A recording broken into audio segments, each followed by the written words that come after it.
যে বিবেক দিয়ে তুমি করবে বিচার, সেই বিবেকের হয়েছে দাফন। কি করে চিনবে তুমি কে শত্রু কে তোমার আপন? হিংসার বশে বসিত হয়ে জ্বলছে দাবা নলে, সত্যকে আজ দাফন করে মিথ্যা মানুষ বলে। শুনে রাখো ওগো বন্ধু, শুনে রাখো কিছু কথা কান খুলে, মিথ্যার একদিন কবর হবে, যেও না তোমরা ভুলে। গুজবে তোমরা কান দিয়েছ, অন্ধের মতন চলো, দেখো না কিছু নিজের চোখে, শোনা কথা কেন বলো? বিবেকের কাছে প্রশ্ন করে দেখবে নিজের চোখে, ভালো মন্দ বুঝে নিবে, তারপরে বুঝবে লোকে।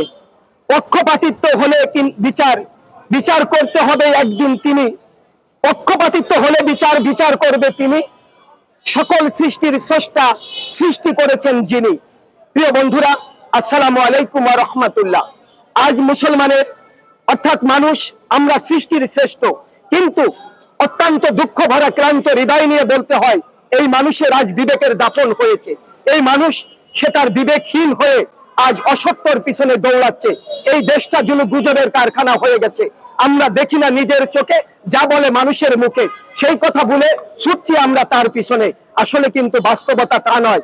একজন মুসলমান আগে দেখবে, তারপরে অন্যের কাছে সেটাকে প্রচার করবে। তা না হলে এই যে গুজবের জন্য আমাদের দেশটা দিন দিন ধ্বংসের দিকে যাচ্ছে। আসুন আমরা গুজবকে প্রতিহত করি, সত্যের সন্ধানে নিজেকে ছুটে নেই। এই হোক আমাদের সকলের কামনা। আজ এখানে চলে যাচ্ছি, তবে বেঁচে থাকলে দেখা হবে দেশের কোনো এক প্রান্তে। ততদিন ভালো থাকবেন, সুস্থ থাকবেন, আমাকে থাকবেন জানতে। আসসালামু আলাইকুম ওয়া রাহমাতুল্লাহি ওয়া বারাকাতুহু।